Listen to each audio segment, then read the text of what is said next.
my hat. When I came back, the manager yanked me into the kitchen and bolted the door. "Don't scream, just watch," he begged, pointing to the security monitor. He rewound the tape. When I saw what my son dropped into my wine while I was in the restroom, I hit the floor. "I'm glad to have you here. Follow my story until the end and comment the city you're watching from so I can see how far my story has reached. I never thought a forgotten hat would save my life." But on that Tuesday evening in October, when I walked back into Beaumont Bistro to retrieve it, I discovered something that shattered everything I believed about my son. My name is Sidney Hammond, and at 63 years old, I thought I knew who I could trust. After losing my husband Robert 2 years ago, Charles had become my anchor, my only family, or so I believed. The evening started like so many others had over the past few months. Charles called around 3 o'clock, his voice carrying that careful tone he'd been using lately, the one that made me feel like I was made of glass. "Mom, how about dinner tonight? That place you like, Beaumont Bistro?" I hesitated. We'd been there 4 times in the past 2 months, which seemed excessive for Charles, who usually preferred chain restaurants. But I was lonely and my son's attention felt precious these days. "That sounds lovely, sweetheart. 7 o'clock? Perfect. And Mom, maybe we could share a bottle of wine.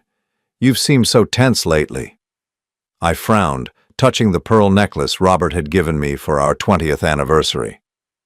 Tense? I hadn't felt tense until Charles started pointing it out. "I don't usually drink wine, you know that." "Come on, Mom, 1 glass won't hurt. You deserve to relax." There it was again, that insistent tone wrapped in concern. I found myself agreeing, though something in my chest tightened. Beaumont Bistro sat on Maple Street like a warm jewel against the October evening. The amber lights spilled through tall windows, and the familiar scent of garlic and rosemary greeted me as I stepped inside. Charles was already there, seated at table 12 near the kitchen entrance. His fingers drummed against the mahogany surface, and he kept glancing at his watch. "You're early," I said, settling into the chair across from him. The soft jazz playing overhead couldn't quite mask the tension radiating from my son. Traffic was light. He signaled the waiter immediately, which wasn't like Charles. He usually took forever to decide what to order. "Let's get that wine, shall we? The Pinot Grigio you liked last time." I didn't remember liking any Pinot Grigio, but I nodded anyway. Lately, my memory felt like Swiss cheese, full of holes I couldn't explain. Dr. Peterson had mentioned it might be early signs of cognitive decline, something that terrified me more than I cared to admit. The waiter, a young man with kind eyes, brought our wine.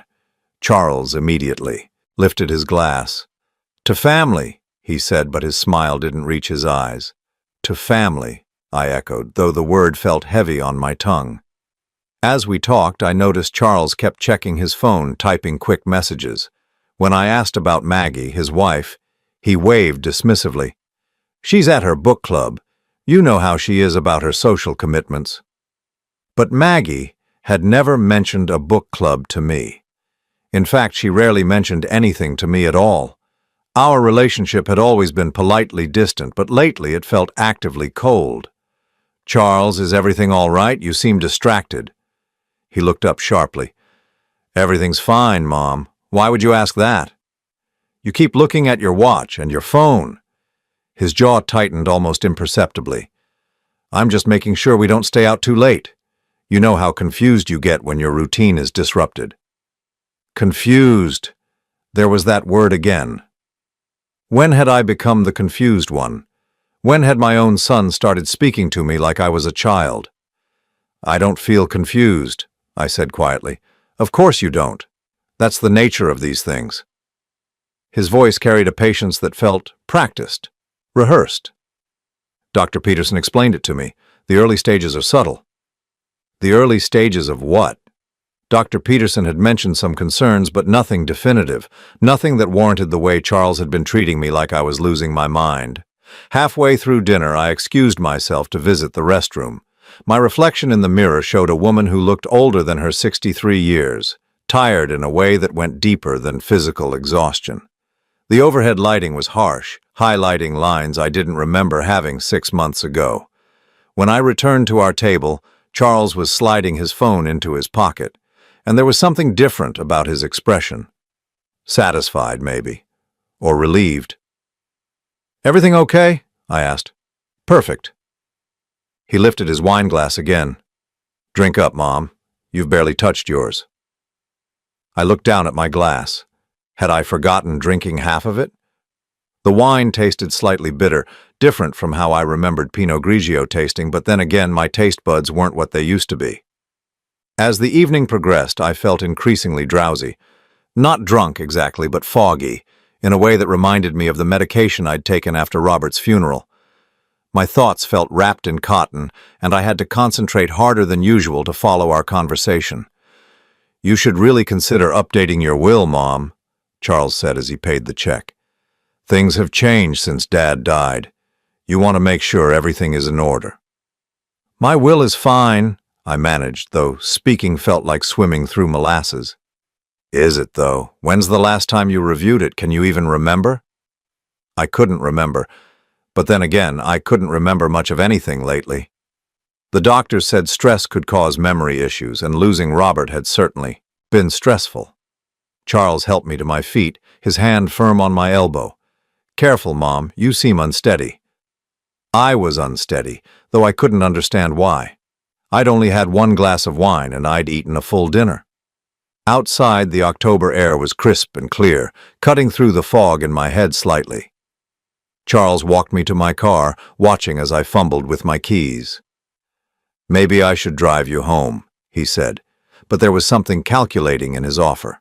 "I'm fine." The words came out more forcefully than I intended. "It's only 6 blocks." He hesitated, then nodded.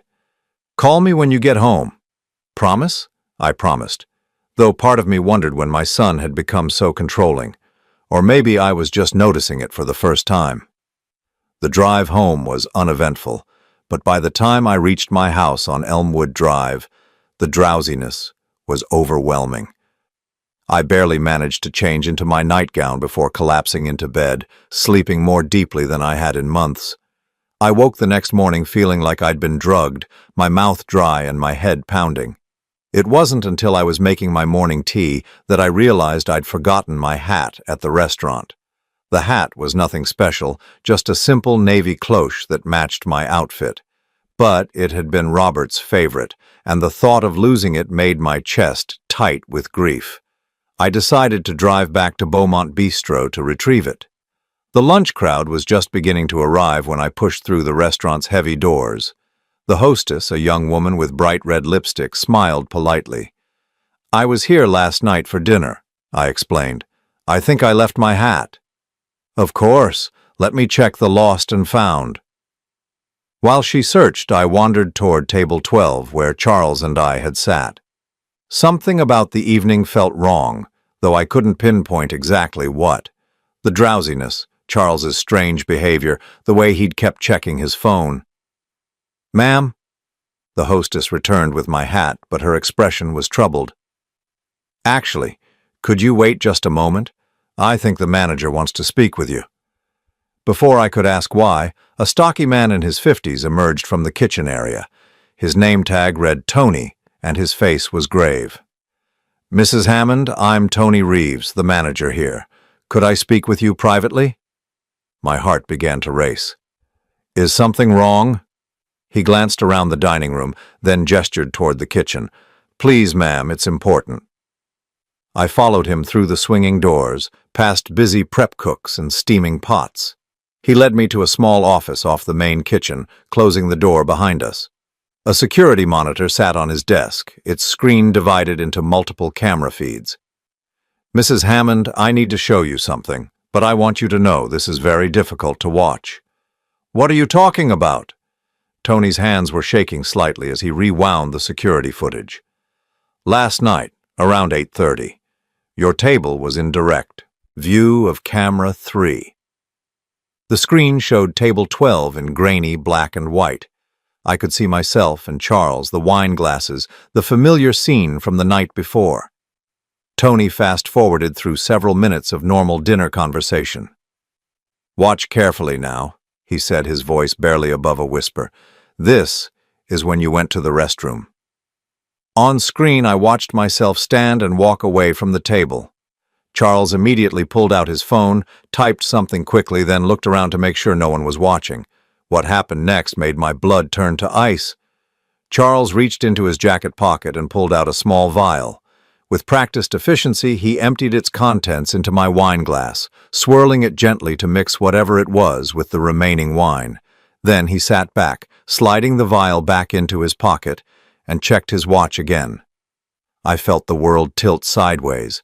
My own son, my only child, had drugged me. "Mrs. Hammond?" Tony's voice seemed to come from very far away. "Ma'am, are you all right?" I couldn't answer. I couldn't breathe. The room was spinning, and I gripped the edge of Tony's desk to keep from falling. My son had poisoned me. The realization hit me like a physical blow, and I understood with sudden, terrible clarity why I'd been feeling so confused, so forgetful, so unlike myself. It wasn't age, it wasn't stress, it wasn't early cognitive decline, it was Charles. The security footage played again, and each time I watched my son dump that vial into my wine glass, another piece of my reality crumbled. Tony had offered me a chair, water, even suggested calling someone, but I couldn't move. I couldn't speak. I could only stare at the screen and watch my own child poison me. "How long have you been watching this happen?" I finally whispered. Tony's face was grim. "Last night was the first time we caught it on camera, but—" He hesitated, running his hand through his graying hair. "Mrs. Hammond, your son has made reservations here 7 times in the past 4 months.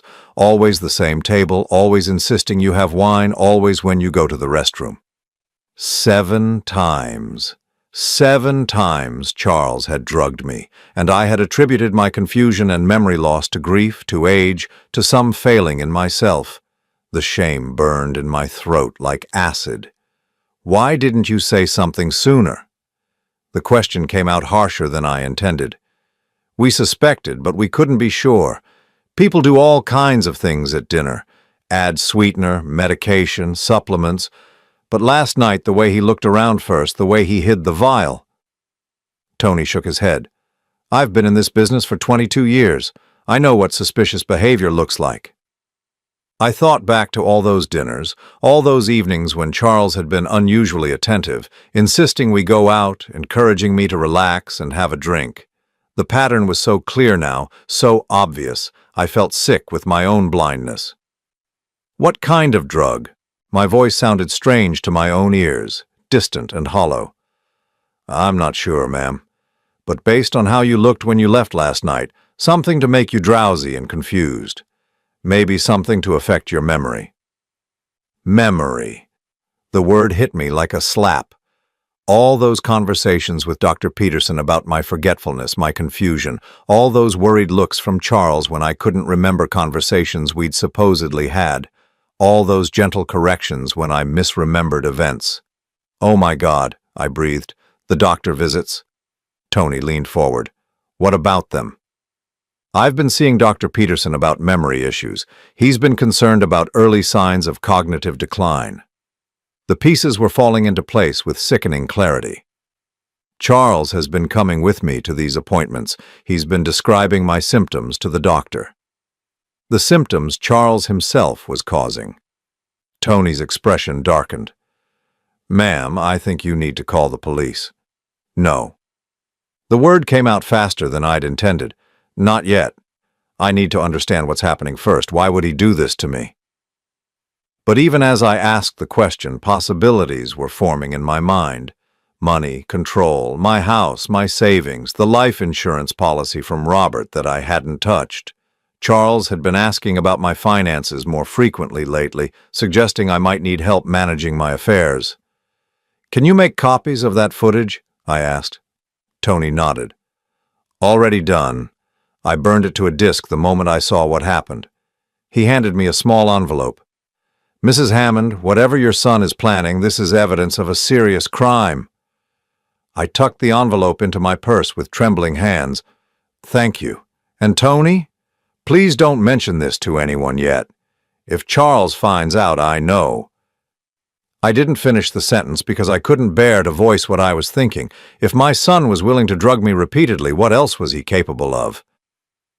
The drive home passed in a blur. My quiet neighborhood on Elmwood Drive looked exactly the same as it had that morning, but everything felt different. The Victorian house Robert and I had shared for 32 years no longer felt like a sanctuary. It felt like a trap. Inside, I made a cup of tea with shaking hands, trying to process what I'd learned. The kitchen smelled like the lavender sachets I kept in the drawers, the same comforting scent that had always meant home. Now it just reminded me how alone I was. I sat at my kitchen table, the same table where I'd fed Charles breakfast every morning for 18 years, where I'd helped him with homework, where we'd planned his wedding to Maggie. The irony was crushing. My phone rang, Charles's name lighting up the screen. For a moment I considered not answering, but I needed to act normal. I needed to think. "Hi, sweetheart." "Mom, how are you feeling today? You seemed pretty tired last night."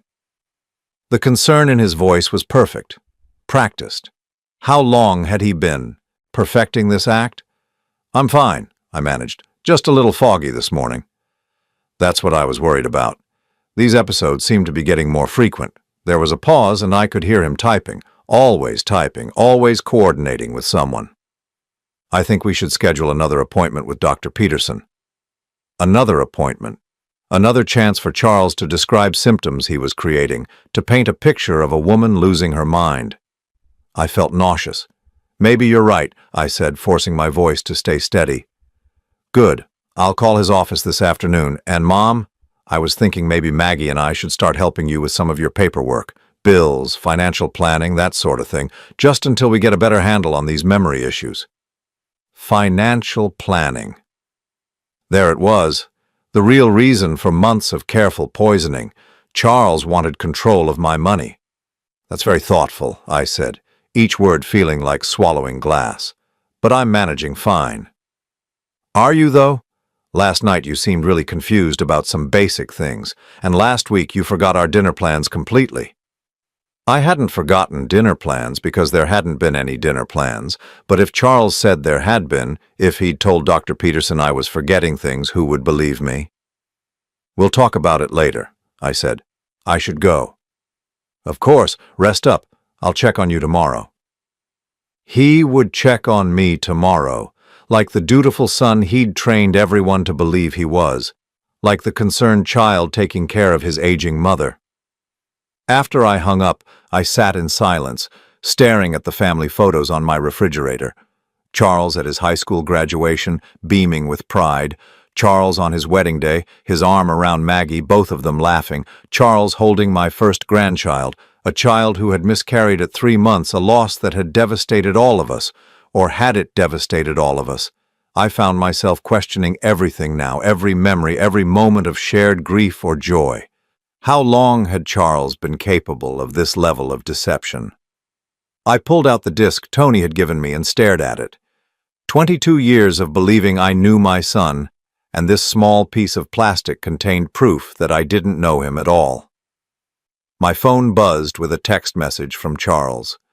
"Love you, Mom. Just want to make sure you're taken care of." The casual cruelty of it took my breath away. Even his expressions of love were manipulations now, ways to make me doubt my own perceptions, to make me grateful for his attention even as he systematically destroyed my autonomy. I thought about Robert, about how he'd worried about leaving me alone. "Charles will take care of you," he'd said in those final weeks. "He's a good man, Sydney. He loves you." Robert had been wrong. Or maybe Charles had changed after his father's death. Maybe grief had broken something in him, or maybe the person I thought I'd raised had never existed at all. I walked through my house, really looking at it for the first time in months. Robert's reading chair in the study, still positioned exactly where he'd left it. The grandfather clock in the living room that chimed every hour, marking time I no longer felt I could trust. The photographs on the mantel, a lifetime of memories that now felt contaminated by doubt. In Robert's study, I found the files I'd been avoiding since his death. Insurance policies, investment accounts, the deed to the house, Everything was in my name now, everything Charles would inherit when I died. But what if he didn't want to wait? I sat at Robert's mahogany desk and opened my laptop, something I'd been doing less and less lately because the computer seemed to confuse me more than it used to. But now I wondered if that confusion had been chemically induced. I searched for information about drugs that could cause memory loss, confusion, disorientation. The list was terrifyingly long. Benzodiazepines, sleep aids, even some antihistamines in large enough doses. All of them could cause exactly the symptoms I'd been experiencing. Then I searched for something else. Financial elder abuse. The statistics were staggering. Family members were responsible for the vast majority of financial crimes against older adults. Sons and daughters trusted with power of attorney, slowly draining their parents' accounts. Adult children convincing doctors their parents were incompetent, then taking control of their finances. It was a playbook, and Charles was following it perfectly. My phone rang again, Maggie's name this time. I almost didn't answer, but curiosity won out. "Sydney, how are you feeling?" Her voice carried the same practiced concern as Charles's. "I'm fine, Maggie. Why?" "Charles mentioned you had another one of your confused episodes last night. He's really worried about you." Another one of my confused episodes, as if they were a regular occurrence, as if everyone knew about them except me. "I'm not confused," I said carefully. There was a pause, the kind of pause people make when they're choosing their words carefully. "Of course you don't feel confused, Sydney. That's part of the condition. Charles and I were talking, and we think it might be time to consider getting you some additional help around the house." Additional help, a caregiver, probably. Someone to monitor me, to make sure I was taking my medication, to witness my declining mental state. Someone who could testify later that Sydney Hammond was clearly not competent to manage her own affairs. "That won't be necessary," I said. "Well, we can discuss it when you're feeling more like yourself." Another pause.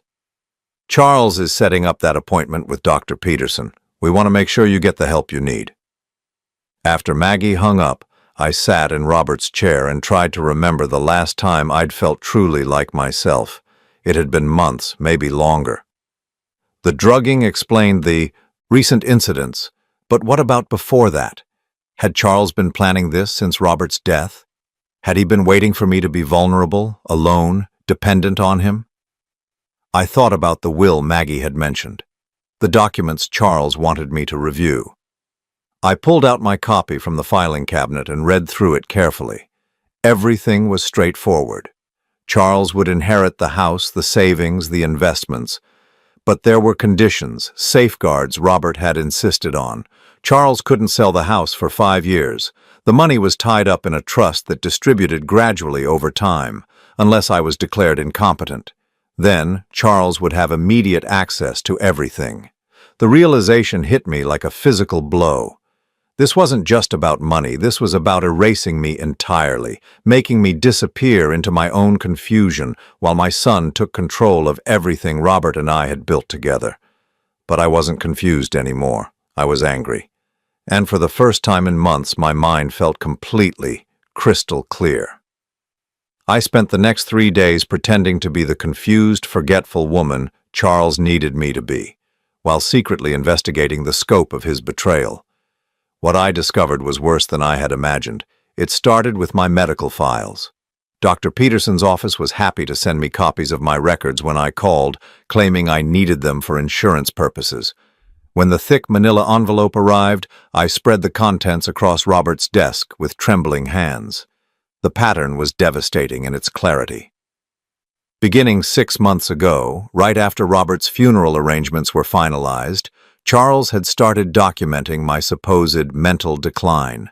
According to these reports, I had been forgetting conversations, losing track of time, becoming confused during simple tasks.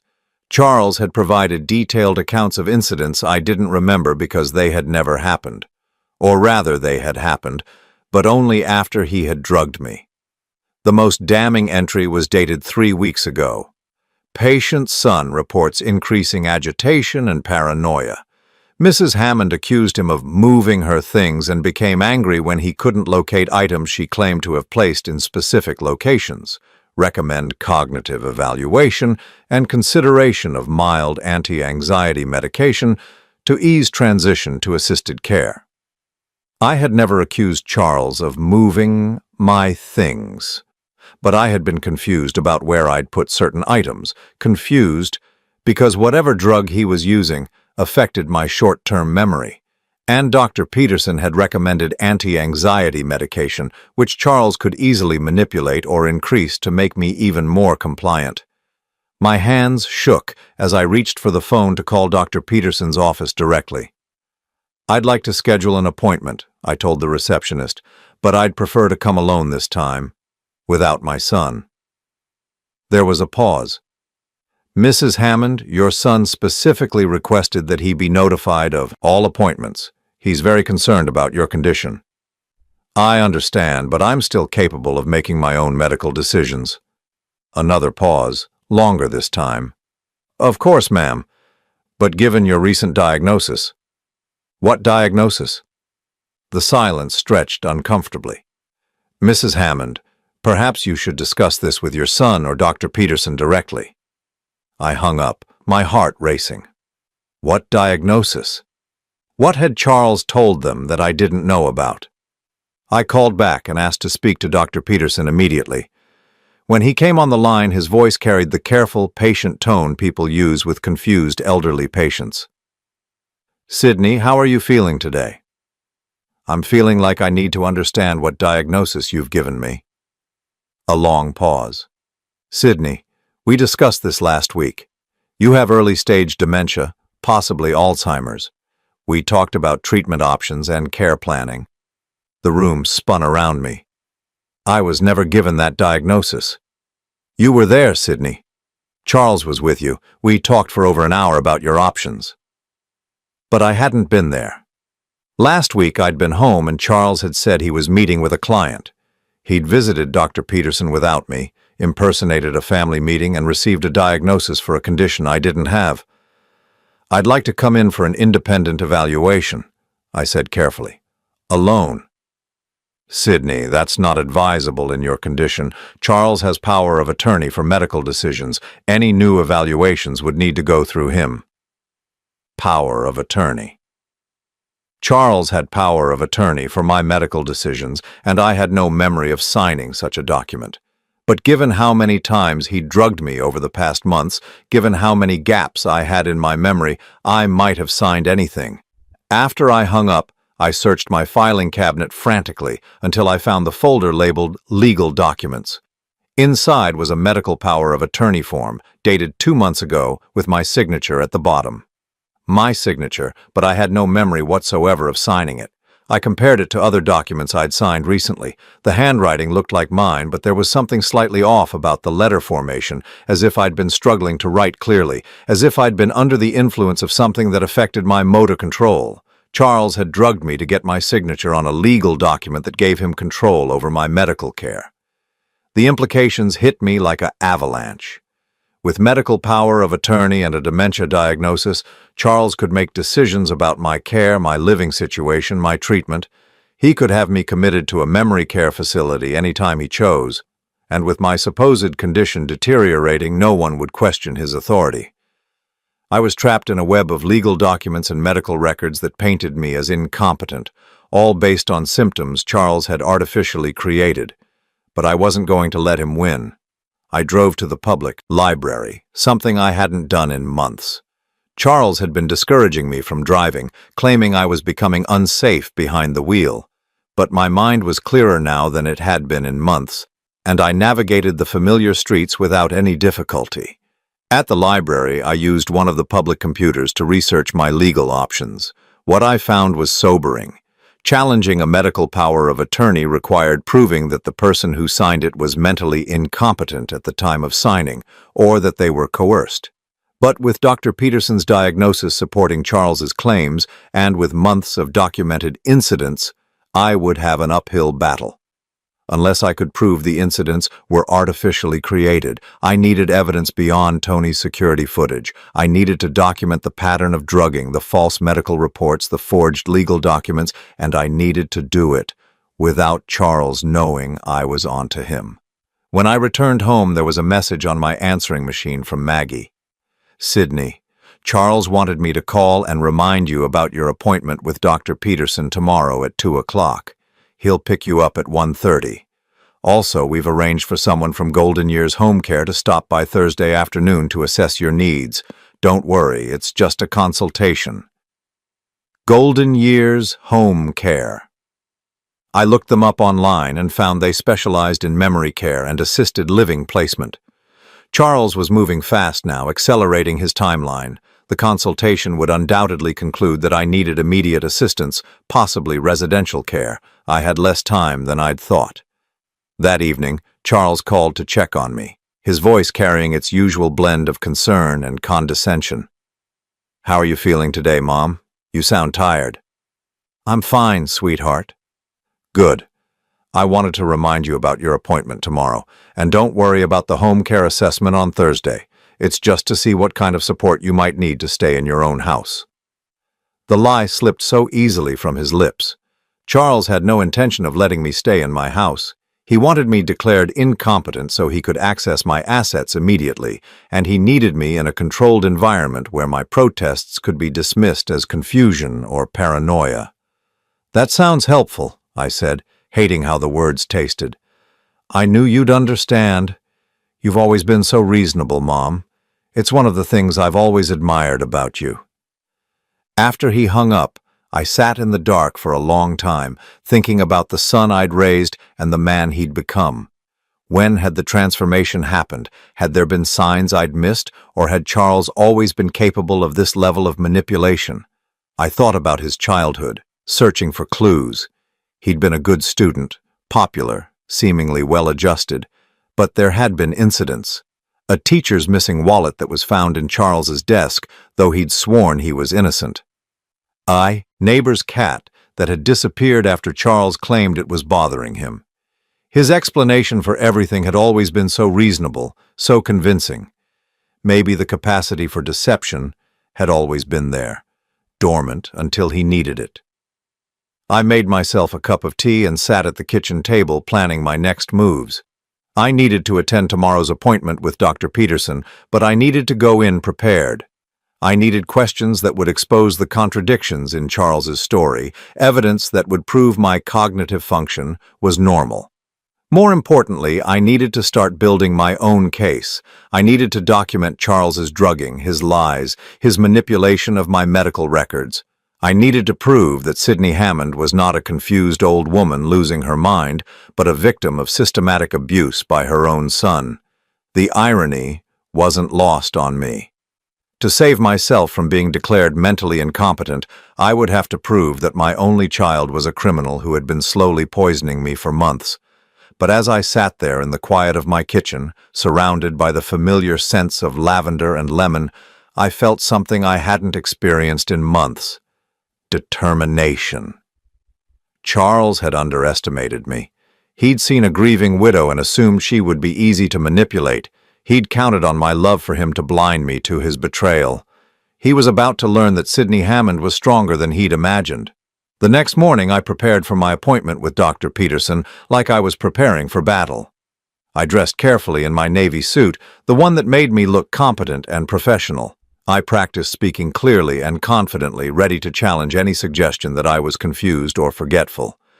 Most importantly, I brought a small digital recorder hidden in my purse. Whatever happened in that appointment, whatever lies Charles told or false diagnoses Dr. Peterson offered, I would have evidence. Charles arrived precisely at 1:30, his smile warm and concerned. "Ready to go, Mom?" "I'm ready," I said, and for the first time in months I meant it. In the car, Charles chatted casually about the weather, his work, Maggie's latest projects.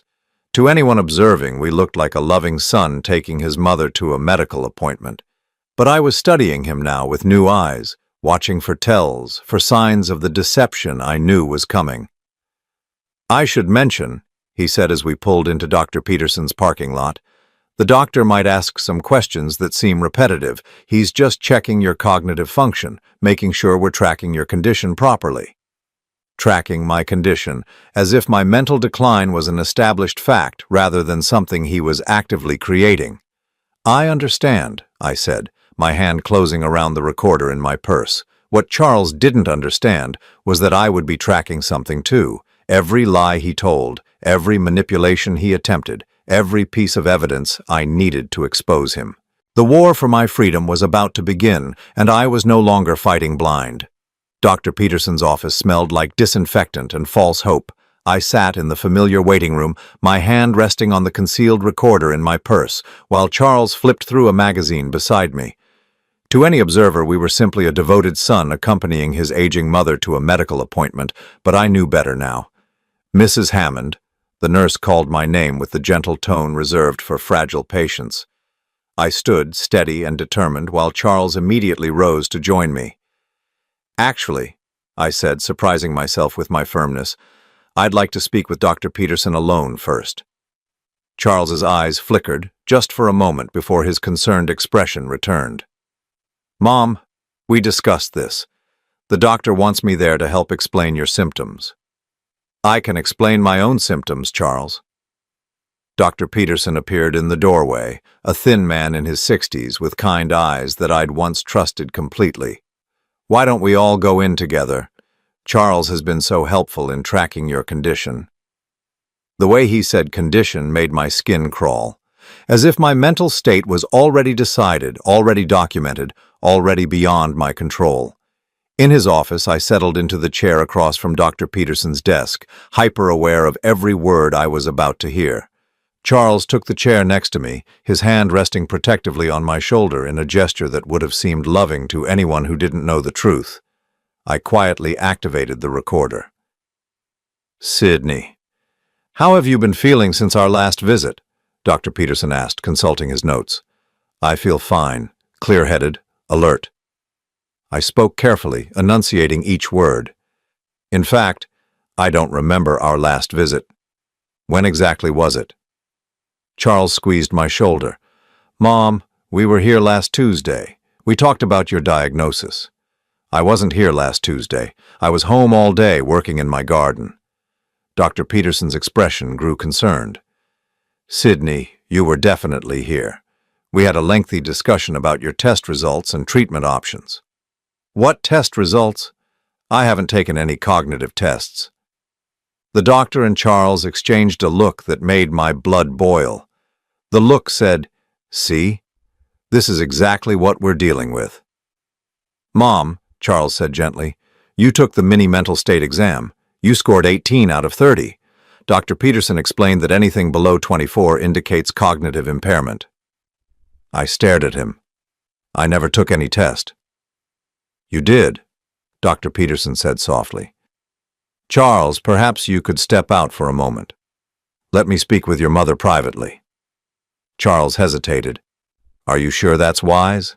She's been having more episodes lately." "What episodes?" I demanded. "Just this morning you couldn't remember where you put your car keys. Yesterday you called me 3 times asking the same question about your medication." None of this was true. My car keys had been exactly where I always kept them. I hadn't called Charles at all yesterday, let alone 3 times, but if this was what he'd told Dr. Peterson, if this was the pattern he'd been establishing for months, "I'll be fine," Dr. Peterson assured Charles. "Just a few minutes." After Charles reluctantly left, the doctor leaned forward, his expression sympathetic. "Sydney, I know this is difficult. Memory loss can be frightening and confusing, but Charles has been documenting concerning changes in your behavior for months now. What if I told you that Charles has been drugging me?" Dr. Peterson blinked. "Drugging you?" "What if I told you that everything he's reported about my confusion and memory loss has happened only after he's given me something? That I have video evidence of him putting drugs in my wine?" The silence stretched between us. Then Dr. Peterson spoke, his voice infinitely gentle. "Sydney, paranoid delusions are unfortunately common in early-stage dementia. The feeling that family members are plotting against you, that medication is being tampered with, these are classic symptoms. Paranoid delusions, classic symptoms. In 30 seconds, he dismissed my accusations and turned them into proof of my mental illness. "I'm not delusional," I said firmly. "I have security footage from Beaumont Bistro showing Charles putting something in my drink." "Sydney, I know you believe that's what you saw, but sometimes our mind plays tricks on us. Charles loves you. He's been taking such good care of you." I felt the walls closing in. This was the trap Charles had built so carefully. Any protest I made could be dismissed as confusion. Any accusation could be labeled as paranoia. The more insistent I became about the truth, the more it would seem to prove his case. "What would it take," I asked carefully, "for you to believe me?" Dr. Peterson considered this. "Well, if Charles were actually drugging you, there would be evidence. Blood tests showing the presence of unauthorized substances. Physical evidence of the drugs themselves. Blood tests. Charles would never allow me to get blood tests that might reveal what he'd been giving me, and any drugs would be long out of my system by now. And if I could get those tests done independently." "Sydney, that's not how this works. Charles has medical power of attorney. All tests and treatments have to go through him." Of course they did. Charles had thought of everything. When Charles returned to the office, his expression was carefully arranged into concern mixed with sadness. "How is she doing, doctor?" "She's experiencing some paranoid thoughts about being drugged. Very typical for this stage of the condition." Charles sighed heavily. "She's been saying things like that at home, too. Yesterday, she accused me of going through her mail. Last week, she thought Maggie had moved her jewelry." He paused, looking directly at me with what anyone else would interpret as love. "Mom, you know, we would never hurt you, right?" The performance was flawless. Charles's voice carried just the right mix of patience and pain, the suffering of a devoted son watching his mother slip away. If I hadn't known the truth, I would have believed him completely. "I'm not confused," I said, but even to my own ears the words sounded weak. "Of course you don't feel confused," Dr. Peterson said kindly. "That's part of the condition. But Charles, I think we need to discuss next steps. Sydney's condition seems to be progressing more rapidly than we initially expected." "Next steps?" I felt the trap closing tighter. Charles nodded gravely. "That's what I was afraid of. The home care assessment is scheduled for tomorrow. Maggie and I have been researching memory care facilities just in case." "That might be wise," Dr. Peterson agreed. "Sydney would benefit from a structured environment with trained professionals." They were talking about me as if I wasn't there, as if I was already incapable of making my own decisions. The cruelty of it took my breath away. "I want a second opinion," I said suddenly. Both men turned to look at me. Charles's expression never wavered, but something flickered behind his eyes. "Of course," Dr. Peterson said, "but any referral would need to go through Charles, and the new doctor would need access to all your current medical records and test results. The records that Charles had helped create. The test results from tests I'd never taken. The second opinion would be based on lies, and would undoubtedly reach the same conclusion." "I understand," I said quietly, though what I understood was that I was completely trapped in a system that Charles had manipulated to serve his purposes. In the car afterward, Charles was unusually quiet. Finally, as we pulled into my driveway, he spoke. "Mom, I know this is scary, but Dr. Peterson and I only want what's best for you." I looked at my house, the home I'd shared with Robert for over 30 years, the place where I'd planned to live out the rest of my days. Charles was going to take it away from me, along with my freedom, my autonomy, and my dignity. "I know you do, sweetheart," I said, and the lie tasted like ash in my mouth. That evening after Charles left, I sat in Robert's study and listened to the recording I'd made. Hearing it played back was even more devastating than living through it.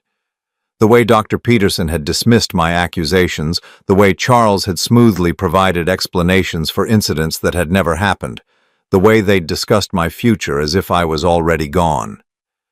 But the recording also gave me something valuable. Evidence of how the conspiracy worked, how Charles was manipulating the medical system to support his narrative. If I could get an independent evaluation, if I could find a doctor who wasn't influenced by Charles's version of events, I researched lawyers who specialized in elder abuse, memorizing names and contact information. Couldn't call from my home phone. Charles might have access to those records, but I could use a payphone or the phone at the library. Tomorrow the home care assessor would come, and they would undoubtedly conclude that I needed immediate supervision. Then Charles would move quickly to have me placed in a facility where my protests could be dismissed as the ramblings of a confused old woman.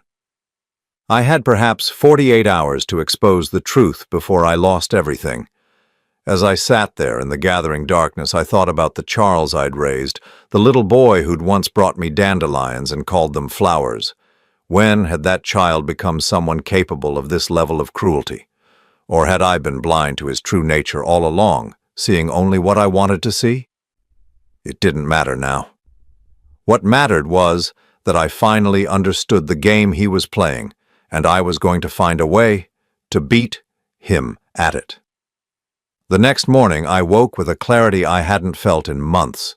Charles expected me to be confused, forgetful, easily manipulated, but I was none of those things.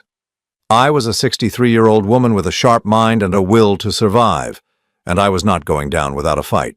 The home care assessor would arrive at 2 o'clock, expecting to find an elderly woman in cognitive decline. Instead, they would meet someone who was very much in control of her faculties. I had a performance of my own to give, and everything depended on getting it right. The home care assessor arrived exactly at 2 o'clock, as promised. Mrs. Catherine Walsh was a woman in her 50s, with kind eyes and a clipboard full of forms designed to measure my capacity for independent living. What she didn't know was that I had spent the morning preparing for the most important performance of my life. Charles and Maggie flanked me on the living room sofa like concerned guards, their expressions perfectly calibrated to show loving worry. I sat between them, playing the role they expected, a confused elderly woman who needed their protection.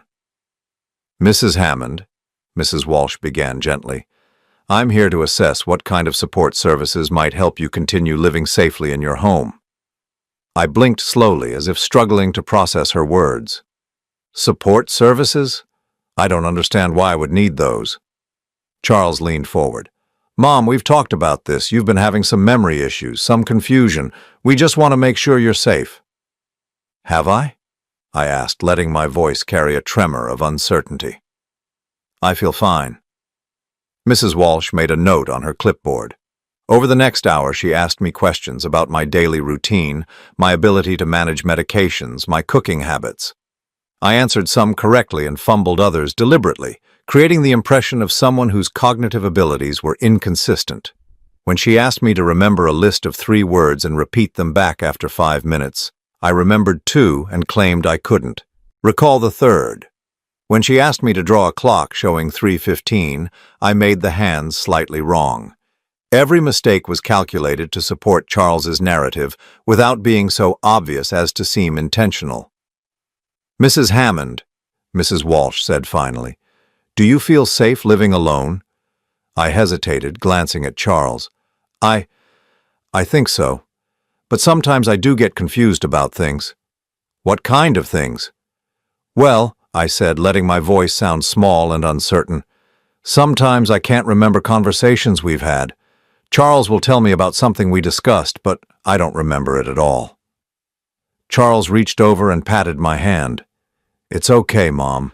That's why we're here to help." Mrs. Walsh spent another 30 minutes interviewing Charles and Maggie about their observations of my behavior. They painted a picture of a woman in gentle decline who needed increasing supervision. Charles mentioned my paranoid thoughts about being drugged, which Mrs. Walsh noted with evident concern. "In cases like this," she said, addressing Charles while I sat quietly beside him, "we often recommend starting with daily check-ins, perhaps meal preparation services. However, given what you've described about the paranoid episodes and the extent of the memory loss, your mother might benefit from a more structured environment." You mean a facility? Maggie asked, her voice carefully neutral. Possibly.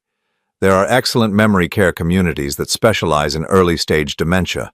The residents maintain dignity and independence while having access to professional support. I let my eyes fill with tears. I don't want to leave my home. Of course you don't, Mrs. Walsh said kindly. But sometimes what feels scary at first turns out to be the best thing for our safety and well-being. After she left, promising to send her recommendations within 48 hours, Charles and Maggie lingered in my living room. I could feel their satisfaction, their sense that everything was proceeding according to plan. That went well, Charles said, though he was looking at me carefully as if trying to read my thoughts. Did it? I'm still confused about why I need help. Maggie exchanged a look with Charles. Sydney, you heard what the assessor said. You're having memory problems and they're getting worse. We're worried about your safety. I nodded slowly, as if trying to process this information. I suppose if you think it's best. We do, Charles said firmly. In fact, I think we should have a family dinner this Sunday, just the three of us. We can talk about your options, make some decisions together. A family dinner. Where Charles would feel comfortable speaking freely, where he might reveal more about his plans, where I could finally get the evidence I needed. That sounds nice, I said. Should I cook? No, Mom. Let me handle everything. You just rest. After they left, I sat in my living room for a long time, thinking about what had just happened. The assessment had gone exactly as Charles had planned. Mrs. Walsh would recommend increased supervision, possibly residential care. Charles would use her report to accelerate his timeline for having me declared incompetent. But I had learned something valuable from the experience. I could play their game. I could be the confused, vulnerable woman they needed me to be, while secretly documenting everything they said and did. The family dinner would be my opportunity to get Charles to reveal the full scope of his plan. But I needed to be careful. If he suspected I was onto him, if he realized I was recording our conversations or gathering evidence, he could move quickly to have me committed before I could expose the truth. Sunday arrived gray and cold, matching my mood as I prepared for what I knew would be my last dinner with Charles and Maggie. I dressed carefully in a simple sweater and skirt, the kind of outfit a confused elderly woman might choose. I hid the digital recorder in my cardigan pocket, making sure it was easily accessible. Charles arrived at 5 o'clock with grocery bags full of ingredients for what had once been my favorite meal, pot roast with vegetables. The irony wasn't lost on me that he was cooking the comfort food of my childhood for the dinner where he planned to discuss taking away everything I had left. "How are you feeling today, Mom?" he asked as he unpacked the groceries in my kitchen. "A little tired," I said, settling into a chair at the kitchen table. "Sometimes I wonder if I'm getting old." "We all get older, Mom. The important thing is making sure you're taken care of." Maggie arrived 30 minutes later with a bottle of wine. My stomach clenched as I watched her place it on the counter. Would Charles try to drug me again tonight? Did he think I needed to be incapacitated for this conversation? "Should we open this?" Maggie asked, holding up the bottle. "I don't think Mom should have wine," Charles said quickly. "Remember what Dr. Peterson said about alcohol interfering with her medications?" I wasn't taking any medications that would be affected by alcohol, but I nodded obediently. "You're probably right. I'll just have water." As Charles cooked, he kept up a steady stream of conversation about inconsequential things, the weather, his work, Maggie's new hobby of pottery. But I could sense the tension underneath, the weight of what he planned to discuss. During dinner, the conversation gradually shifted to more serious topics. "Mom," Charles said, cutting his pot roast into precise pieces, "Maggie and I have been thinking about what Mrs. Walsh said, about your options." "What did she say again? I'm having trouble remembering." "She recommended increased supervision, possibly a care facility that specializes in memory issues." I looked up from my plate, letting confusion cloud my features. "A care facility? You mean like a nursing home?" "Not a nursing home," Maggie said, quickly. "More like an assisted living community, A place where you'd have your own apartment but with people to help you with daily tasks. But I like my house. Robert and I were so happy here. Charles reached across the table and took my hand. I know, Mom, but Robert wouldn't want you to be unsafe. He'd want you to be somewhere you could get the help you need. What kind of help? Help remembering to take your medications, help with cooking and cleaning, help when you get confused or scared. I let tears gather in my eyes. Do I get confused and scared? Sometimes, Charles said gently, like when you thought someone was drugging your wine at the restaurant, or when you accused me of going through your mail. I had never accused him of going through my mail, but I nodded as if I remembered. The thing is, Mom, Charles continued, these episodes are happening more frequently. Dr. Peterson thinks your condition is progressing faster than we initially expected. What condition? Your dementia, Mom. We've talked about this. I stared at him blankly. I have dementia? Charles and Maggie exchanged a look. Yes, Mom. Early-stage Alzheimer's disease. That's why you've been having memory problems. But I feel fine. People with dementia often feel fine, Maggie explained. That's part of the disease. It affects your ability to recognize your own symptoms. This was the opening I'd been waiting for. I activated the recorder in my pocket. I don't understand, I said, making my voice small and frightened. If I have dementia, what's going to happen to me? Charles squeezed my hand. We're going to take care of you, Mom. That's what families do. But how? I mean, what about my house, my money, all the things Robert and I saved? Don't worry about any of that, Charles said smoothly. I'll handle all the financial stuff. That's why you gave me power of attorney, remember? Did I? Yes, Mom. A few months ago, you signed the papers because you were worried about making mistakes with your bills and investments. I hadn't signed any papers willingly, but I nodded as if trying to remember. So you'll take care of everything? Everything, Charles confirmed. Your house, your savings, your investments, I'll make sure it's all managed properly. What about when I die? Will you inherit everything? Charles hesitated for just a moment. Mom, let's not talk about that right now. But I want to know. Robert always said the house should stay in the family. It will stay in the family, Maggie said. Charles's family. But what if Charles dies before me? What happens then? Another hesitation. Well, then Maggie would inherit everything. But Mom, that's not going to happen. We're going to take care of you for many years to come. I nodded, filing away this information. If I died or was declared permanently incompetent, Charles would inherit everything immediately. If Charles died first, Maggie would get everything. They had planned for all contingencies. There's something else we need to discuss, Charles said, refilling his water glass. The care facility has a waiting list, but there's been a cancellation. They have an opening next week. Next week? I let my voice rise in panic. But I'm not ready. I don't understand what's happening. That's why we need to move quickly, Maggie said, before you get more confused, while you can still participate in the decision. But what if I don't want to go? Charles's expression hardened almost imperceptibly. Mom, you're not capable of making that decision anymore. That's why I have power of attorney. It's my responsibility to keep you safe, even if you don't understand what's best for you. There it was. The admission I needed. Charles was planning to use his fraudulent power of attorney to force me into a care facility against my will while taking control of my assets. I'm scared, I whispered, and for once I didn't have to fake the emotion.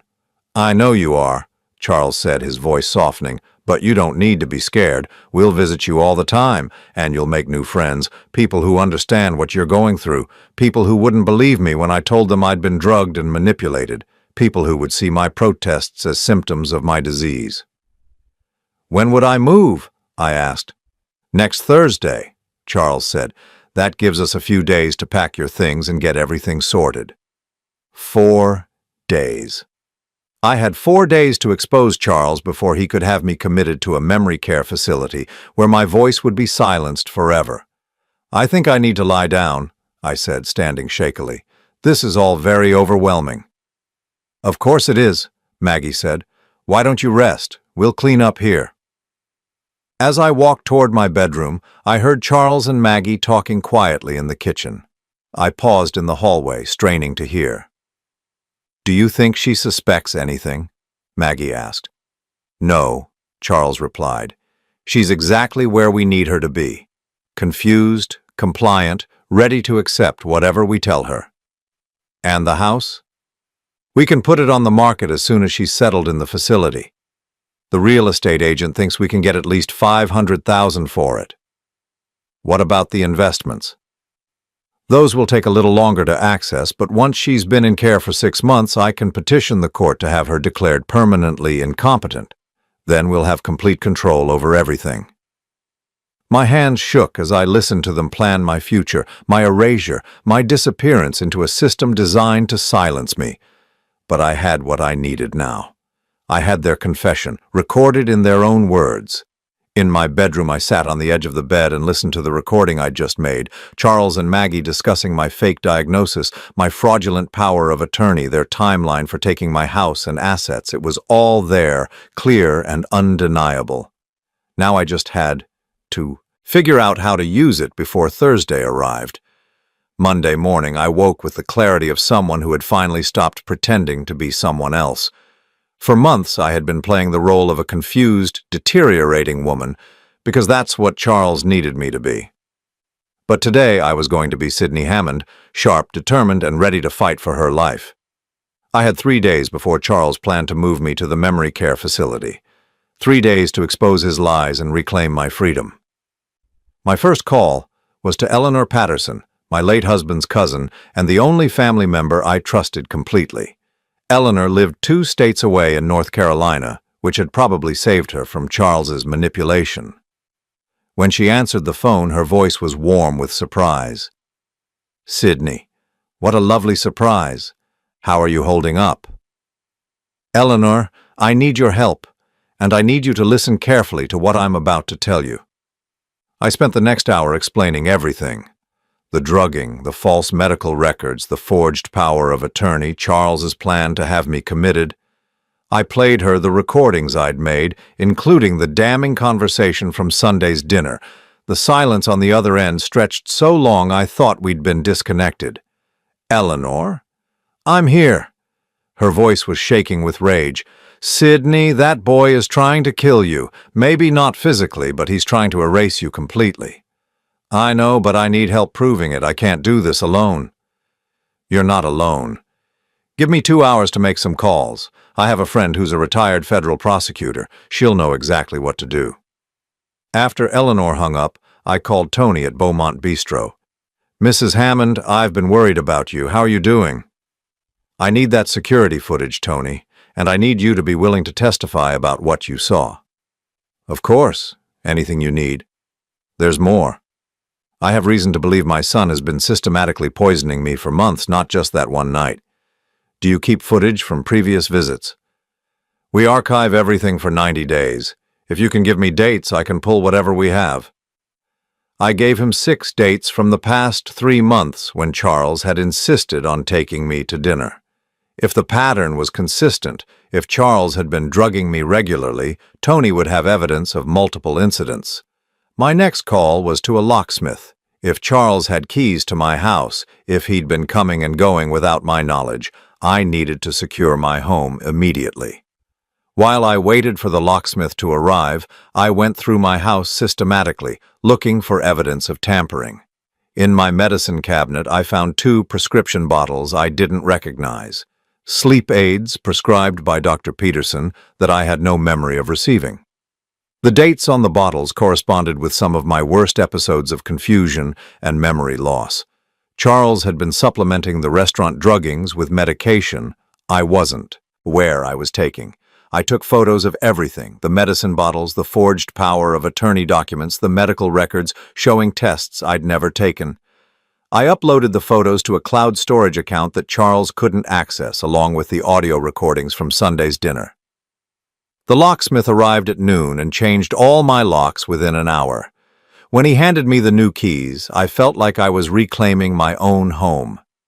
At 2 o'clock, Eleanor called back. Sydney, my friend Patricia, wants to conference you in with a detective she knows in your area. Detective Maria Santos specializes in elder abuse cases. Can you talk now? For the next hour, I told my story to Detective Santos, who listened without interruption. When I finished, she was quiet for a long moment. Mrs. Hammond, this is one of the most sophisticated elder abuse cases I've encountered.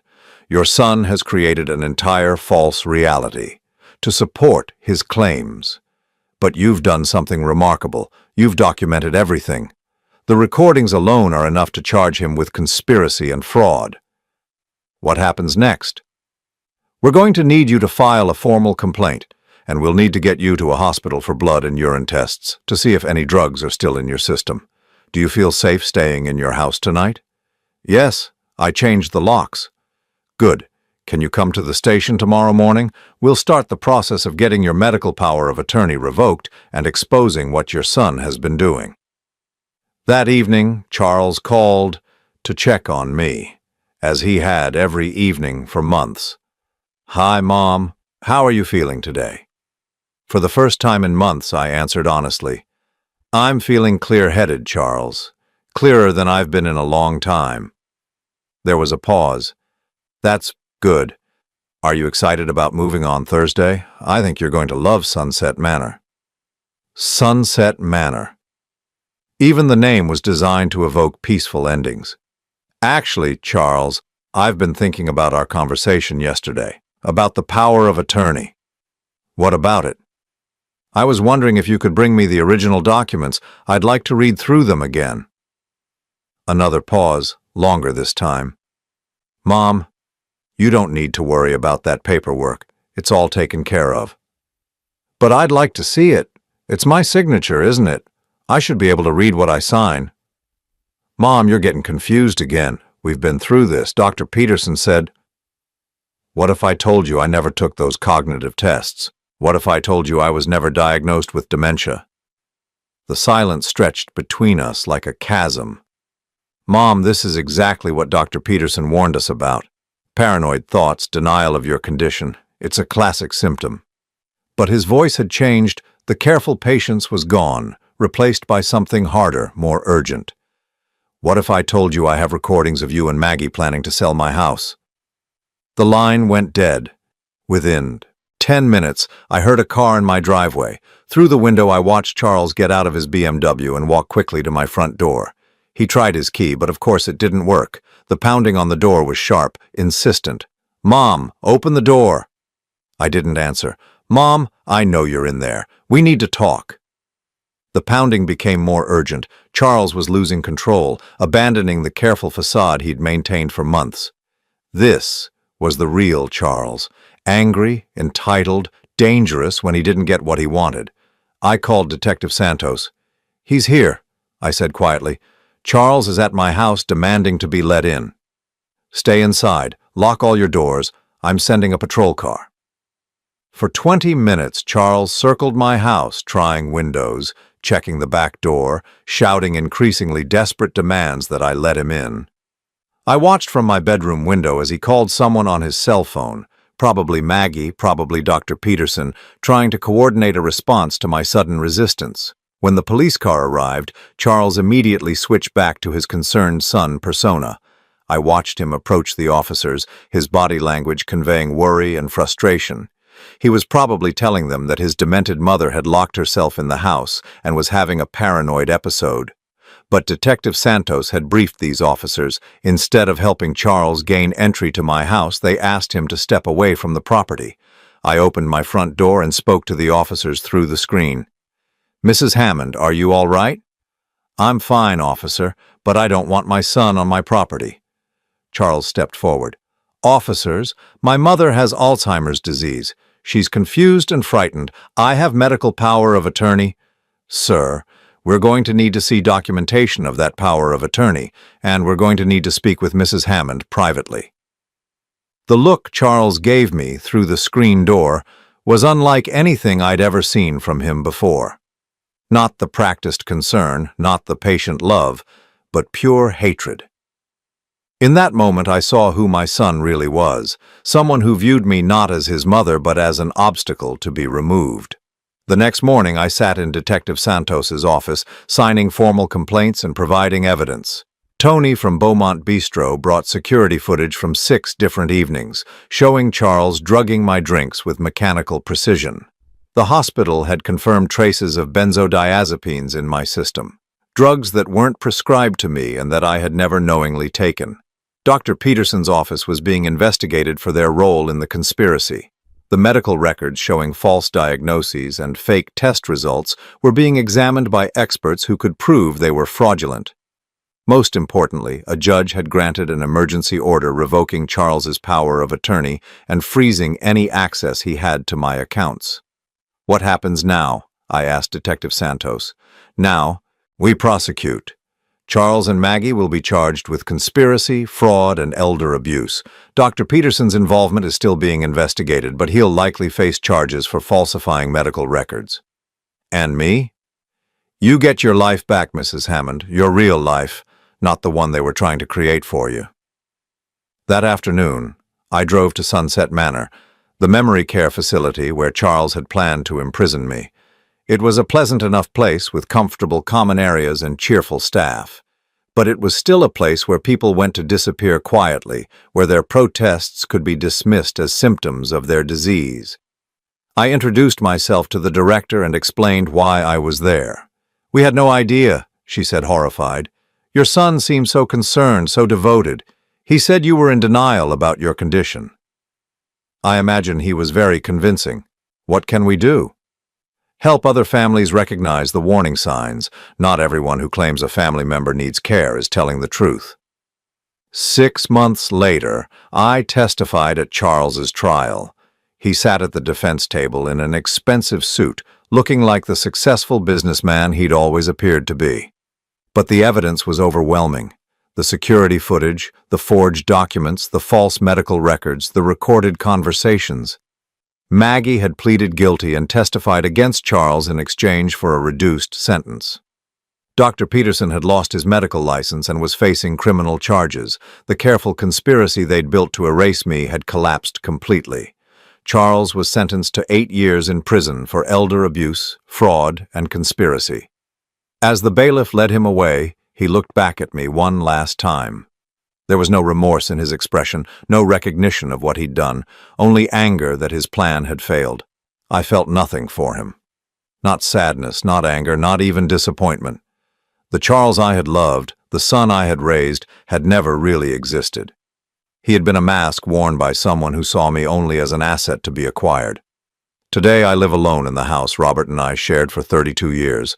I take no medications except vitamins. I drive wherever I want to go, manage my own finances, and make my own decisions about my care and my future.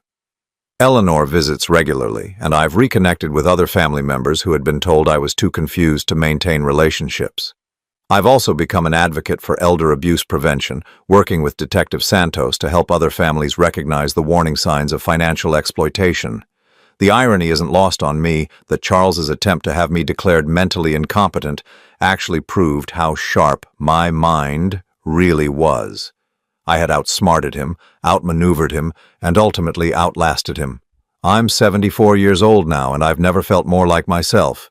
Every morning I wake up in my own bed, in my own house, living my own life on my own terms. I water my garden, read my books, and remember everything clearly. The confusion is gone. The memory lapses have disappeared. The woman Charles tried to erase has been reborn, stronger and more independent than ever. I survived my own son's attempt to destroy me, and in doing so, I discovered something I'd forgotten in the grief after Robert's death. Sidney Hammond is a force to be reckoned with. Charles had underestimated me. He thought a grieving widow would be easy prey, someone he could manipulate and control without resistance. He was wrong, and I am free.